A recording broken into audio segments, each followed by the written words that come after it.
Graça e paz da parte de Deus, nosso bendito e eterno Pai, e de Jesus Cristo, o nosso Senhor e Salvador. Meus queridos irmãos, ontem nós falamos a respeito do casamento e do divórcio e do modo como, na nossa época, a sociedade tem banalizado tanto o casamento quanto o divórcio. E nós mostramos, pela palavra de Deus, que a razão desta ser a geração do divórcio é, em primeiro lugar, devido à ignorância das pessoas a respeito do que o casamento de fato é. Então, as pessoas elas têm uma ignorância a respeito do casamento. O que é o casamento? E, por causa disso, surgem dúvidas a respeito do casamento. E hoje eu quero, juntamente com os irmãos, falar sobre o casamento, as dúvidas a respeito do casamento. E existe uma parte da Bíblia, um capítulo da Bíblia, que é dedicada a fornecer perguntas e respostas a respeito do casamento. E por isso eu convido os irmãos, então, a abrirem a sua Bíblia na primeira carta de Paulo aos Coríntios, capítulo 7. Neste capítulo existem perguntas e respostas sobre o casamento. E eu gostaria de hoje estudar com os irmãos os versos 1 a 9. 1 aos Coríntios, capítulo 7, versos 1 a 9. Nos diz assim a palavra do nosso Deus. Agora, quanto às coisas sobre as quais escrevestes, ou seja, que é bom que o homem não tenha relações com mulher, por causa da imoralidade, cada homem tem a sua mulher e cada mulher seu marido. O marido cumpra a sua responsabilidade conjugal para com sua mulher, e do mesmo modo a mulher para com o marido. A mulher não tem autoridade sobre o próprio corpo, mas sim o marido. E também, da mesma forma, o marido não tem autoridade sobre o próprio corpo, mas sim a mulher. Não vos negueis um ao outro, a não ser por comum acordo, por algum tempo, a fim de vos consagrardes à oração. Depois uni-vos de novo, para que Satanás não vos tente por causa da vossa falta de controle. Todavia, digo isso como concessão e não como mandamento. Verso 7. Desejaria que todos os homens estivessem na mesma condição em que estou. Mas cada um tem o seu dom da parte de Deus. Um de um modo e outro de outro. Digo, porém, aos solteiros e às viúvas, que lhes seria bom se permanecessem na mesma condição que estou. Mas, se não conseguirem dominar-se, que se casem, porque é melhor casar do que arder de paixão. Amém. Feche seus olhos, deixe sua Bíblia aberta, ore comigo, por favor. Senhor, nosso Deus, nosso Pai, mais uma vez, viemos adorar e engrandecer o teu santo e bendito nome, e louvar-te, Senhor, por tua bondade e graça em nos sustentar até aqui. Senhor, graças te damos por mais esta oportunidade de cultuarmos a Deus, de nos achegarmos ao Senhor, pelo novo e vivo caminho que Cristo abriu para nós por meio da sua morte na cruz do Calvário. Senhor Deus, e suplicar-te o perdão dos nossos pecados e uma bênção para que a nossa mente seja esclarecida, as nossas dúvidas a respeito do casamento sejam todas esclarecidas por meio de tua palavra. Abençoa-nos por tua graça. Abençoa, Senhor Deus, os nossos lares. Abençoa aqueles que estão casados. Abençoa, Senhor, os que estão solteiros.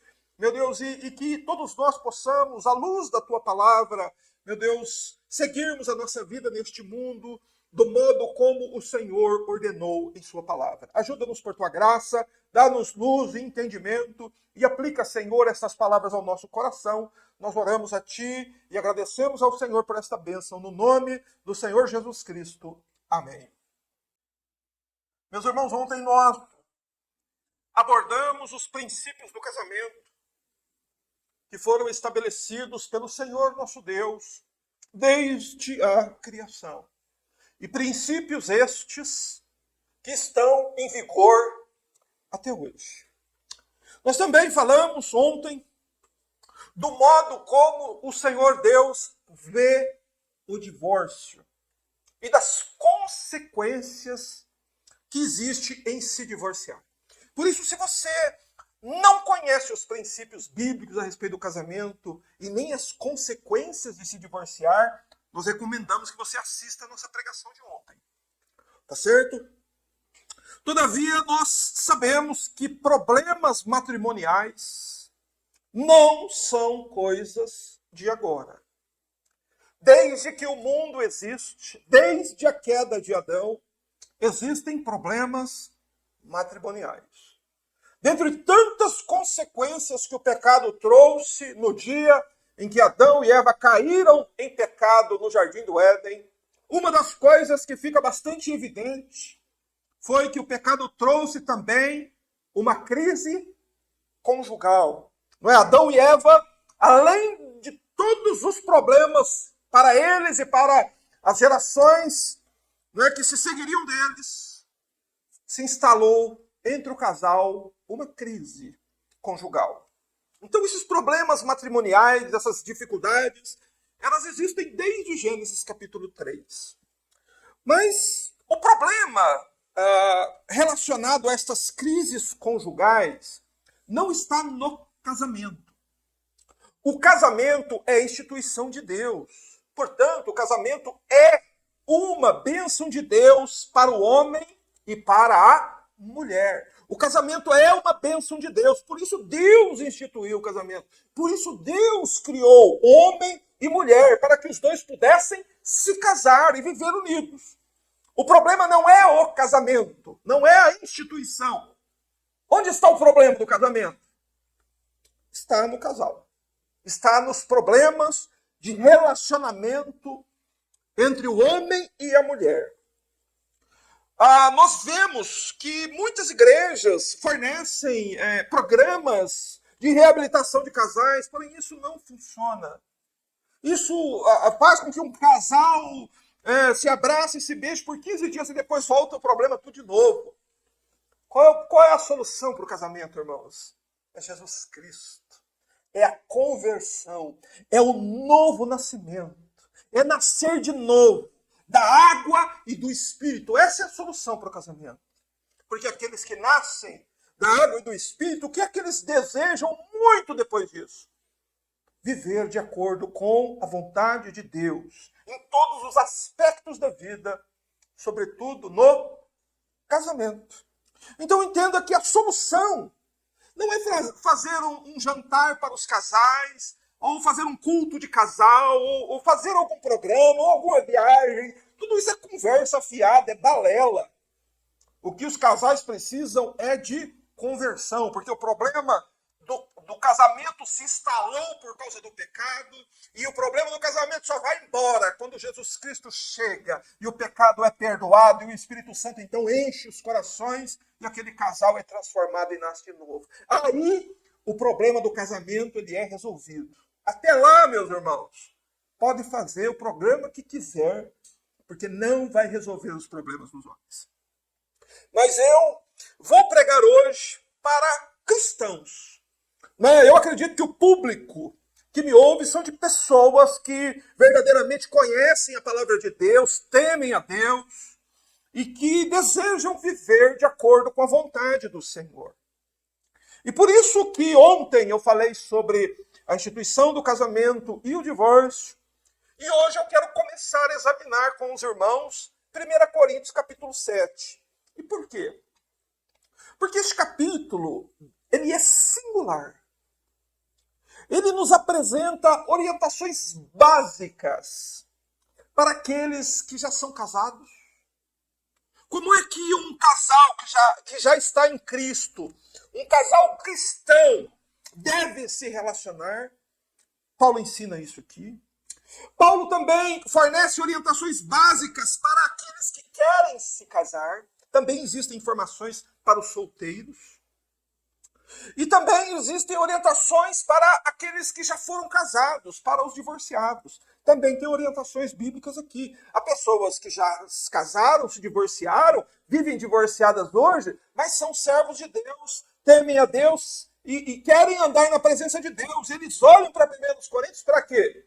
Para saber como é que um divorciado que se converteu deve viver agora.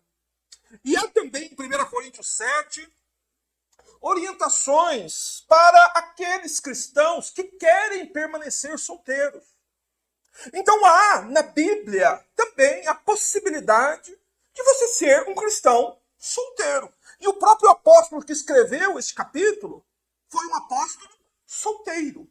Paulo não foi casado. Então há essa possibilidade de você ser um cristão verdadeiro, genuíno, servir a Deus e ir para o céu sem o casamento. E Paulo também aqui fornece orientações básicas para o caso das viúvas e viúvos. Como um viúvo e uma viúva deve proceder. Como uma viúva cristã deve viver. Como um viúvo cristão deve viver. As orientações básicas estão em 1 Coríntios, capítulo 7. Então note que na minha introdução eu quero despertar o interesse dos irmãos por esse capítulo mesmo. Porque ele contém orientações básicas para todo tipo de vida que o cristão quiser viver. Se você quiser se casar, quiser ficar solteiro, se você se por acaso você se divorciou, como é que você deve proceder? Se você quer ficar solteiro, se você por acaso é viúvo ou viúva, como é que você deve fazer? 1 Coríntios 7 te fornece as orientações. E este capítulo, irmãos, é uma bênção de Deus para nós. Por quê? Porque o Senhor, o Espírito Santo, sintetizou, resumiu todas essas questões num único capítulo da Bíblia. Para quê? Para facilitar o nosso estudo, facilitar o nosso conhecimento a respeito destas coisas. Amém? Então, partindo deste princípio, da importância deste capítulo, eu convido os irmãos a lerem novamente os versos 1 e 2, porque aqui o apóstolo Paulo está respondendo perguntas que os crentes de Corinto enviaram a ele por carta. E Paulo está então aqui respondendo as perguntas que eles enviaram por carta ao apóstolo Paulo.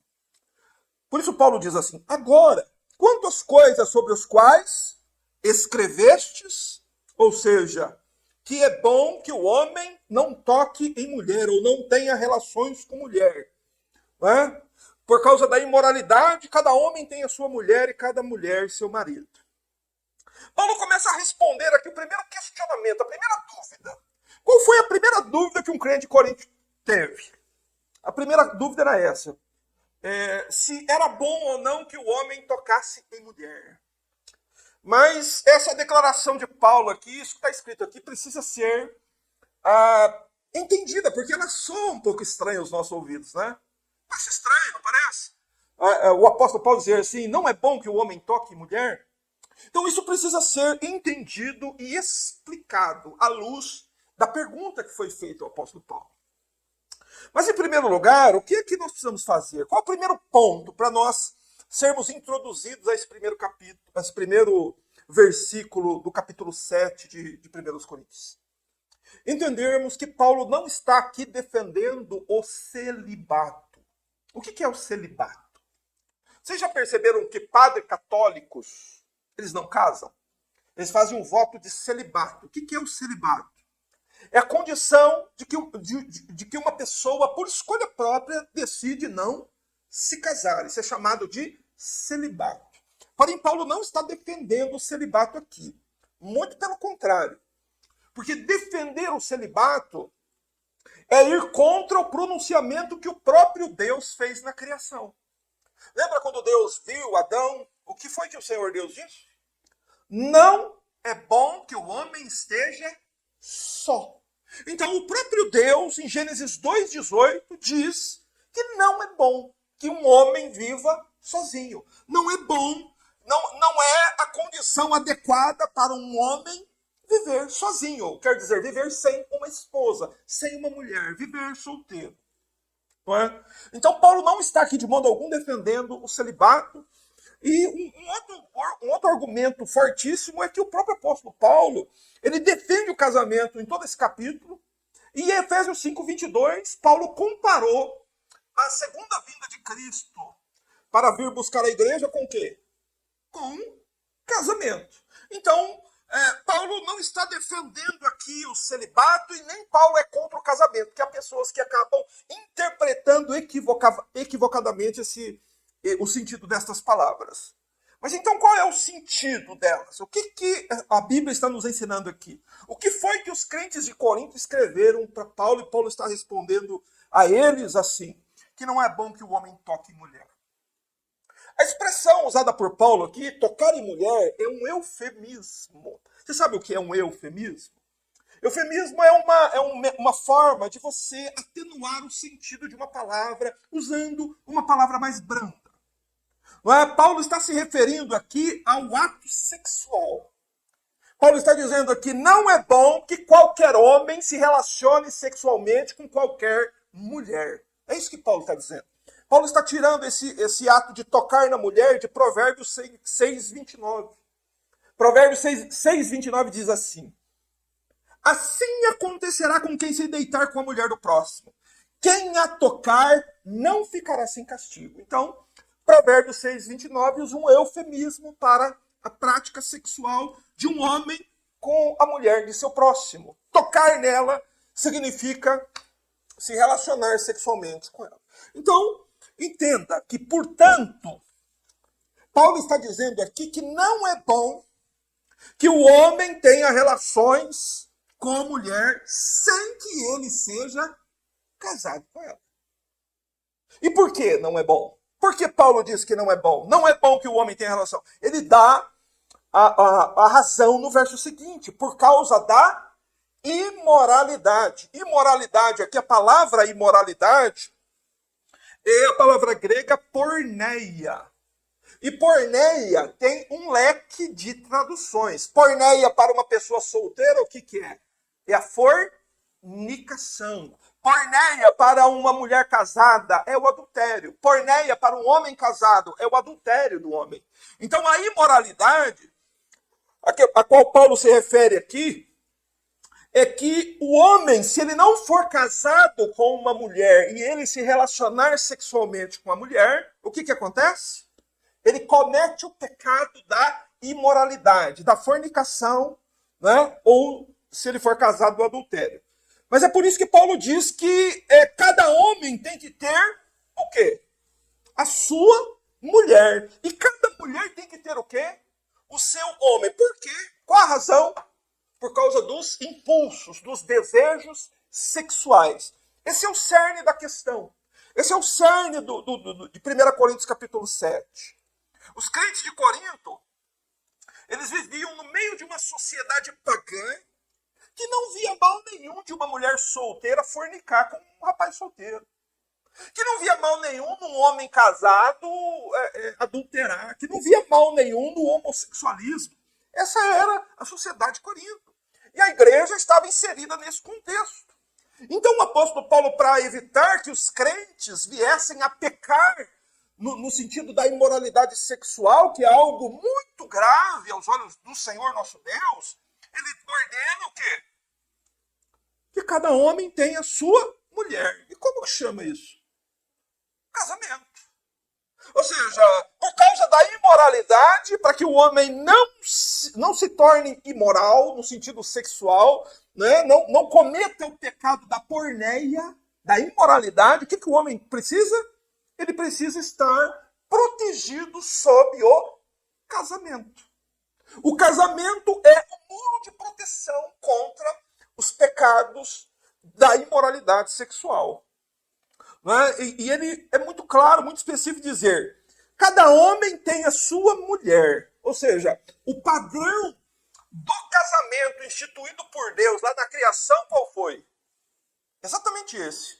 Um homem e uma mulher. Não é um homem e duas mulheres, nem duas mulheres para um homem só, nem dois homens para uma mulher. Isso é poligamia, isso é condenado pela palavra de Deus. No Antigo Testamento, havia até a permissão para isso. Reis tinham mais de uma mulher, mas no Novo Testamento, na nova aliança, volta-se ao padrão da criação. Você entendeu o que a nova aliança é? Nós voltamos ao padrão da criação. Um homem para uma mulher. Por isso Paulo diz que cada homem tem que ter a sua própria mulher e se unir com ela por meio da aliança do matrimônio. Deus, o Senhor nosso Deus, o Deus a quem servimos, o Deus a quem pertencemos, o Deus em que a nossa vida está nas mãos dele, é um Deus de aliança. E Deus criou-nos homem e mulher para quê?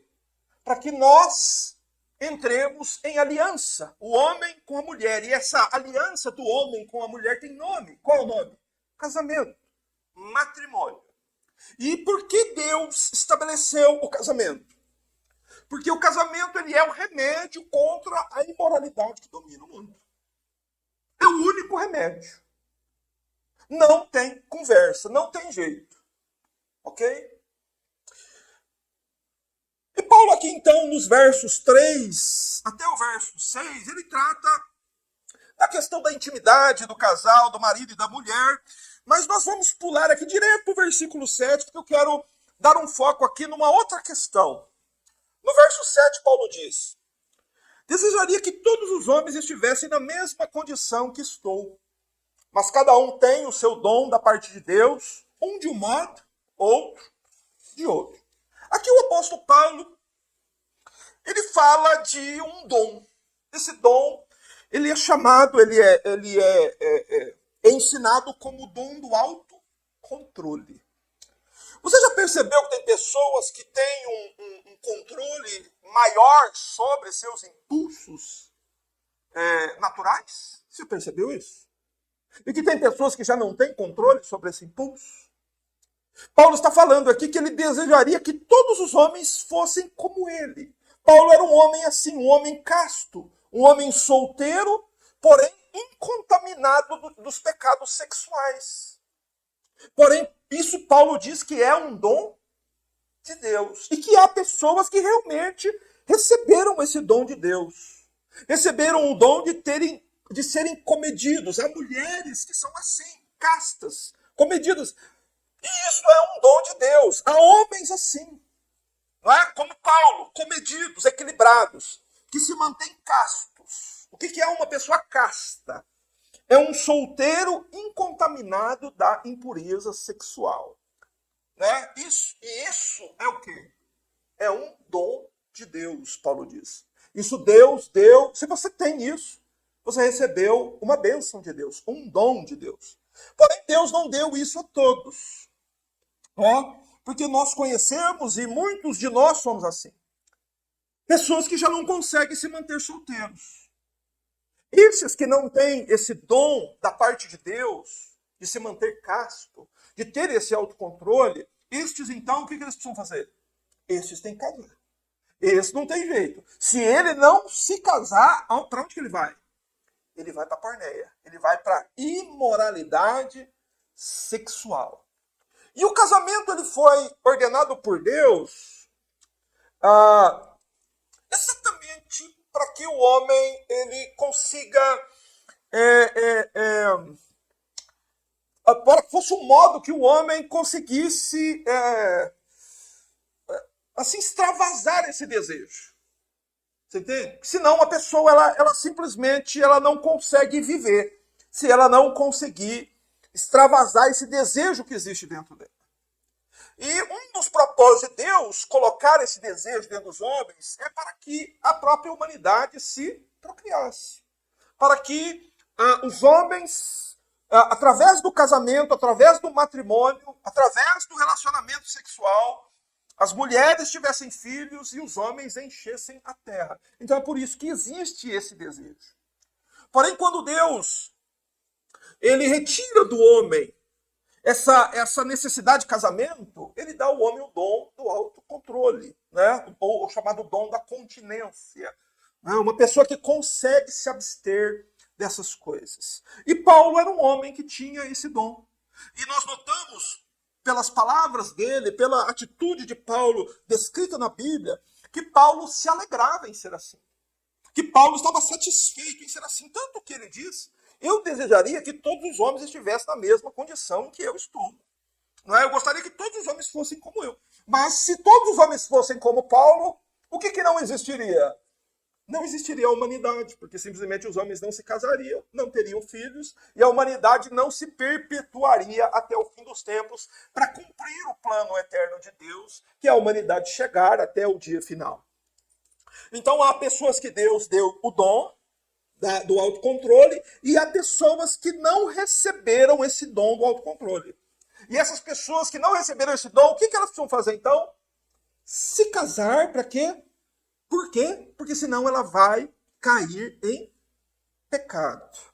Tá certo? Então até aqui, no capítulo 7, Paulo exaltou o casamento.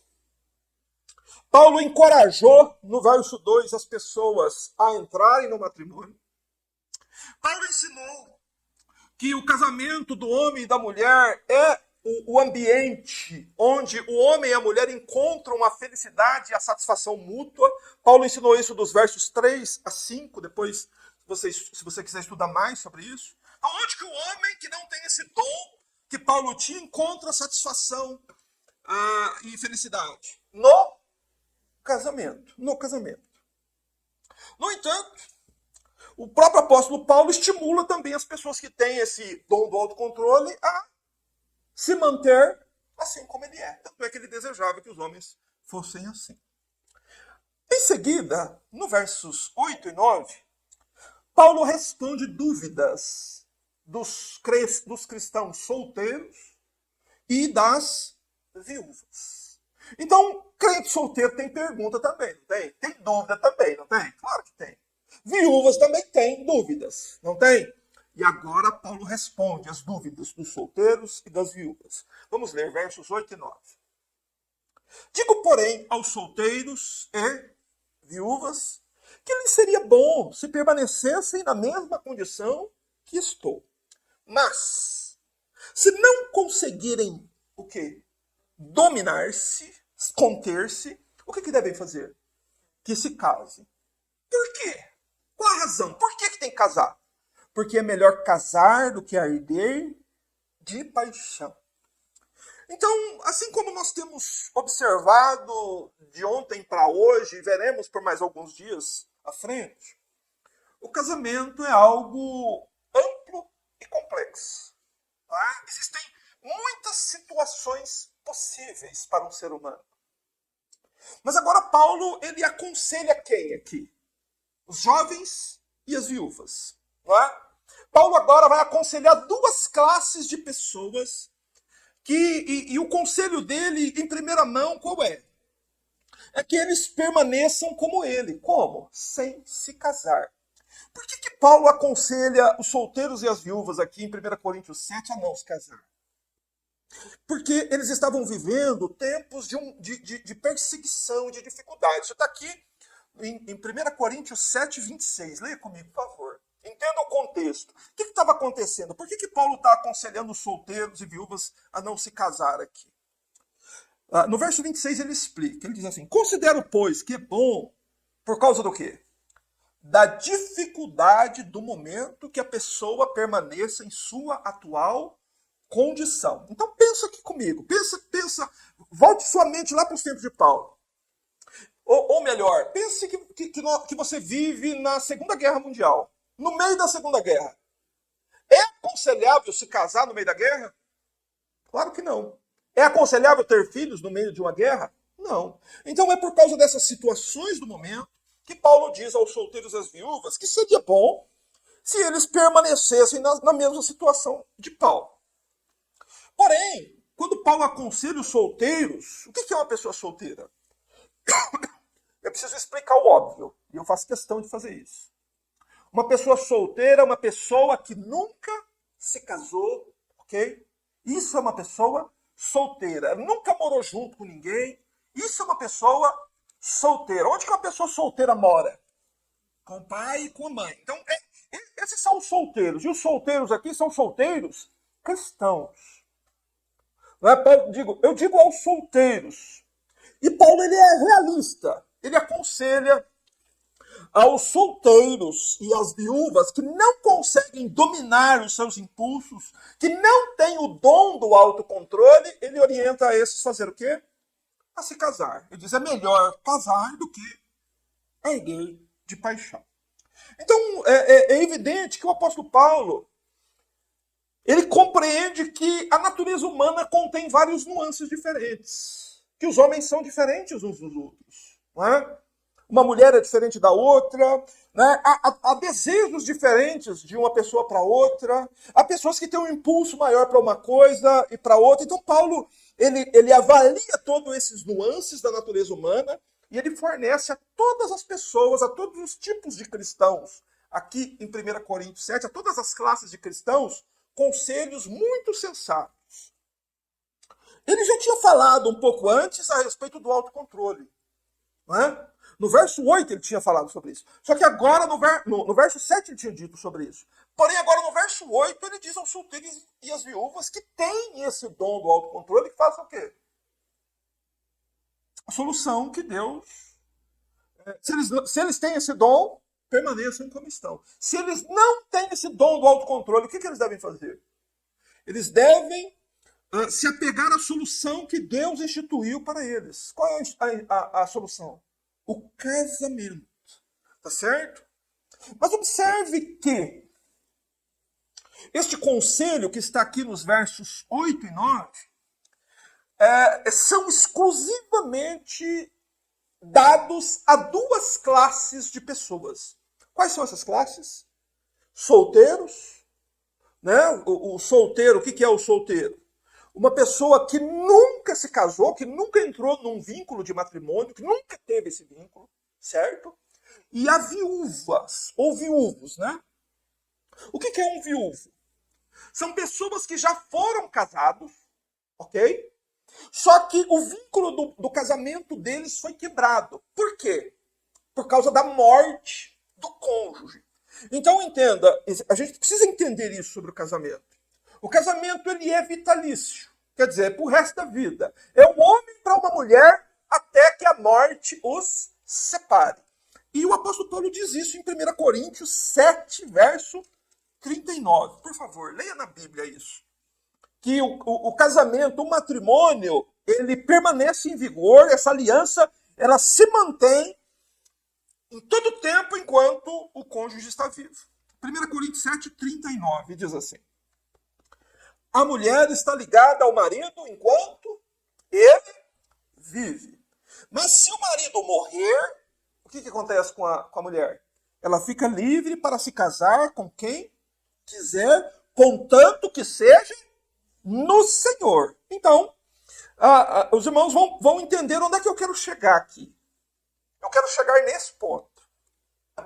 Eu quero mostrar para os irmãos que 1 Coríntios capítulo 7, versos 8 e 9, não diz respeito às pessoas divorciadas, mas diz respeito aos solteiros e às viúvas. E por que eu quis trazer os irmãos para esse raciocínio até aqui? Porque é importantíssimo destacar o fato, porque eu mesmo já ouvi pessoas usando 1 Coríntios 7,9. Leia de novo 1 Coríntios 7,9. Diz assim: mas se não conseguirem dominar-se, que se casem, porque é melhor casar do que arder de paixão. Eu já ouvi pessoas dizerem que este versículo dá sustentação para uma tese de que uma pessoa divorciada, por ela arder de paixão, por ela sentir desejo sexual, por ela se sentir abrasada pelo desejo sexual, ela pode se casar de novo. Você entende como os homens são ardilosos? E que uma interpretação assim, ela é extremamente enganosa e perigosa? Por isso que nós temos que sempre ler o contexto. Para quem é que Paulo está dizendo isso? E se ele se sentir abrasado, ele tem que casar? Para pessoas solteiras ou viúvos. Não é? E por que uma pessoa divorciada, se sentir abrasada, não pode casar? Porque o próprio Senhor Jesus Cristo proibiu. Não é? Foi nosso assunto ontem. Jesus disse: aquele que se divorciar de sua mulher, a não ser por causa de quê? Infidelidade, adultério. E se casar com outra, comete o quê? Adultério. E quem casar com a mulher divorciada, comete o quê? Adultério. Mas há quem diga, e há muita gente dizendo, que se essa pessoa arder de paixão, ela pode se casar baseando-se em 1 Coríntios 7, 9. Porém, eu destaco e digo mais uma vez que isso é um perigoso engano. Porque o contexto imediato nos prova que Paulo aqui está se referindo a quem? aos solteiros e às viúvas. Estes são aqueles que nunca, que os solteiros, no caso de pessoas que nunca tiveram um vínculo de casamento. E as viúvas, aquelas que tiveram um vínculo, mas o marido morreu. Só essas pessoas que não têm mais o vínculo do casamento é que podem se casar, se sentirem abrasados, você entendeu? E por quê? Porque só pessoas sem vínculo de matrimônio podem se casar. Porque o Senhor Jesus disse que o que Deus ajuntou, o homem não pode separar. Ou seja, o casamento como instituição divina é indissolúvel. Você entendeu? Enquanto o marido e a mulher estiverem vivos, aquele vínculo entre eles é indissolúvel. Não é uma crise, não é a falta de dinheiro, não é a incompatibilidade de gênios, não é problema financeiro, não é qualquer outro problema que pode separar aquele casal. Ou é o adultério que quebra o vínculo, né? E aí quebra o vínculo e a parte inocente que pode casar de novo, mas quem comete o adultério não pode se casar de novo. Tem que se manter abrasado daí. Ele não pode se casar de novo, porque se ele se casar de novo, ele vai morrer, e quando ele comparecer diante de Deus para o julgamento, Deus o julgará como um adúltero, ou uma adúltera.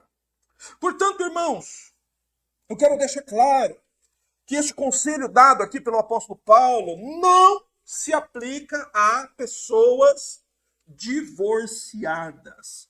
Este conselho dos versos 8 e 9 se aplica exclusivamente aos cristãos solteiros e a mulheres cristãs viúvas ou homens cristãos viúvos. Somente.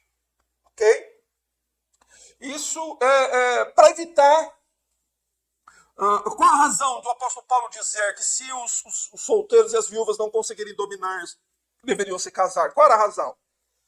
Porque se eles não conseguiam dominar o impulso, eles não tinham esse dom de Deus, que Paulo diz que ele recebeu e que Deus dá aos homens, se o solteiro ou a viúva sente esta falta de controle, aí sim o apóstolo Paulo aconselha que é melhor que eles se casem.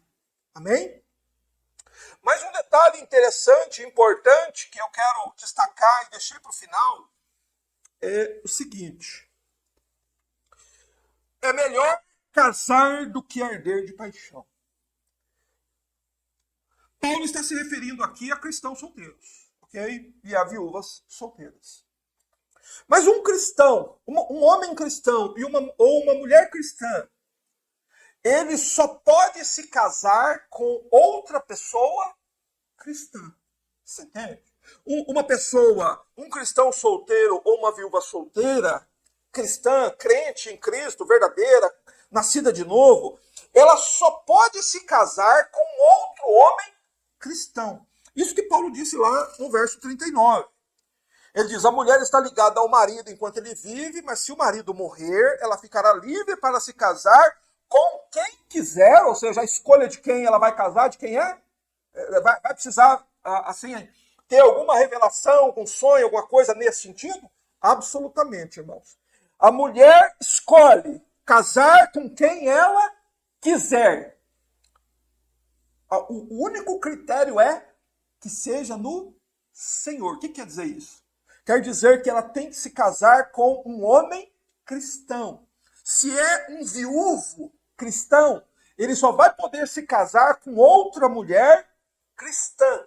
Crente só pode se casar com crente. Isso vem desde o Antigo Testamento, Deus mostrando isso. Você se lembra qual foi a causa do dilúvio? A causa do dilúvio foi porque os descendentes de Sete, que era a linhagem do povo santo no tempo de Noé, começou a se casar, começou o casamento entre os filhos de Sete com as filhas de Caim. Ou seja, o povo santo começou a se casar com o povo ímpio. E qual foi a consequência? O dilúvio. Deus destruiu o mundo, destruiu a raça humana por causa disso. Então, desde o começo da história humana, Deus está mostrando isso. crente só pode casar com crente, ok? A exceção seria no caso da pessoa não ser crente, se casar e se converter depois. Aí seria a exceção, ok? E Paulo coloca essa exceção no capítulo 7, mas nós vamos falar disso numa outra possibilidade. Mas se você é um cristão e se você quer se casar, você, de acordo com a Bíblia, só pode se casar com um homem, se você é uma mulher, evidentemente, ou se você é uma mulher, você só pode se casar com um homem cristão. Você tem que se casar no Senhor, com uma pessoa que tenha a mesma fé. Não é? E é por isso que Paulo usa aqui no verso 9 o termo. Ele diz assim, mas se não conseguirem dominar-se, que se casem, porque é melhor. Por isso Paulo usa a palavra melhor. Paulo descreve aqui que um crente estar casado com outro crente é uma condição de vida melhor do que um cristão vivendo sozinho. Okay? É melhor casar do que arder de desejo.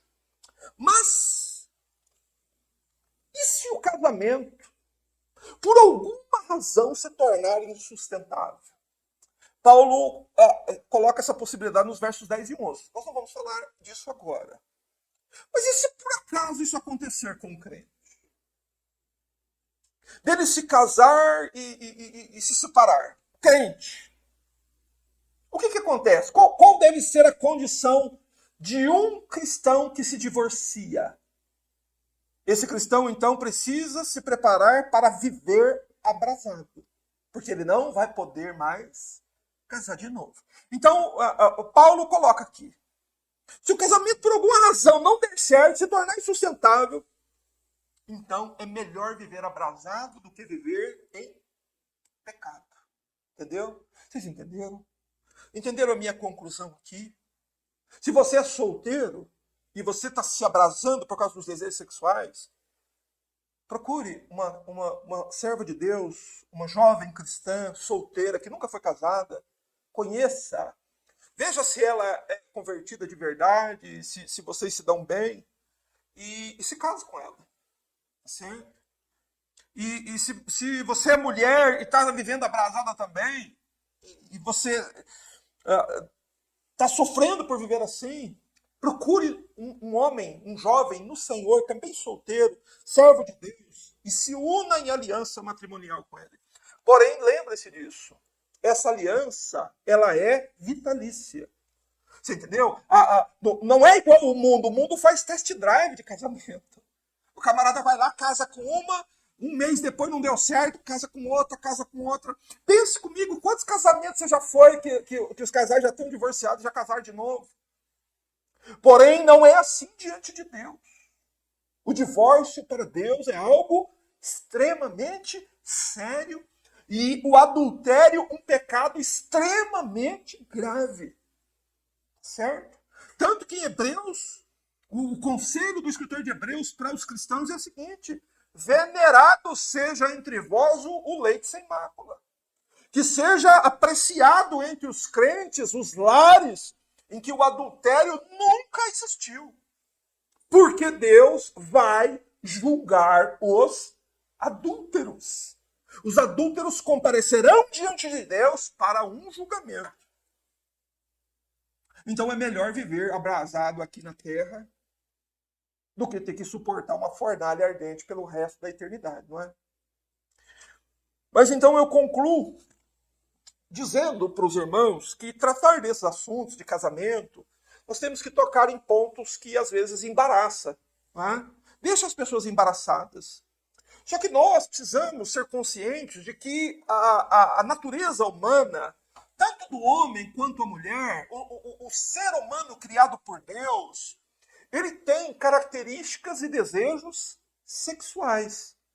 Assim como você sente fome de arroz, de feijão, de sentir comida, de se alimentar, você tem outras necessidades do seu corpo. E foi Deus quem colocou essas necessidades dentro de nós. Não é? Quando Deus criou Adão, Eva e seus descendentes, Deus os criou para quê?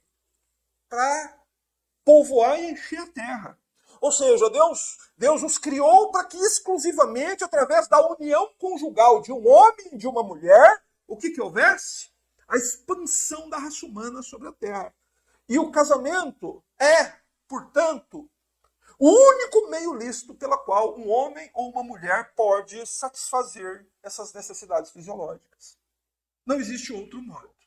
Todos os outros meios são pecado. O único meio de um homem e de uma mulher satisfazer seus desejos é através do casamento. Ou você tem o dom do autocontrole, como Paulo tinha, e consegue viver uma vida casta, santa, pura, sem se casar. Ou você então tem que se casar, mas você tem que se casar no Senhor. Amém, meus irmãos? Então, hoje eu fico por aqui, concluo aqui no verso 9, e pretendo, nos próximos estudos, estudar o capítulo 7 todo, com todas as possibilidades que o apóstolo Paulo coloca aqui para o casamento, para todas as condições possíveis que um cristão pode enfrentar na vida com relação ao casamento. Porém, você deve sempre ter em mente que a sua vida não consiste apenas na sua vida aqui terrena. Ok? Que a vida ela vai além dessa. Que você deve se preocupar muito mais com a sua alma do que com o seu corpo. E que o maior problema que você tem, que eu tenho, é o meu pecado. E que a única solução para nós é Cristo. Então precisamos nos apegar a Cristo. Mas se apegar a Cristo é se apegar à palavra dele. E a palavra dele é que se alguém se divorciar de sua mulher, a não ser por relação sexual ilícita, este comete adultério. E quem se casar com a mulher dele, comete adultério também. Então, você crê em Cristo? Você tem que crer no que Cristo falou. E manter-se puro, firme, fiel no seu casamento, ter uma vida reta, digna de ser um servo de Cristo, um filho de Deus. Amém, meus irmãos? Feche os seus olhos, ore comigo, vamos encerrar o nosso culto dando graças a Deus. Senhor, te louvamos por toda a graça e misericórdia concedida a nós, Senhor, neste sábado e neste domingo, quando, Senhor Deus, fomos confrontados por tua palavra, meu Deus, por tão importantes e preciosas lições, Senhor, para a nossa jornada terrena. Pai, rogamos tua graça para que todos nós possamos ter casamentos sãos, Senhor, casamentos cristãos, possamos viver uma vida digna, reta, santa.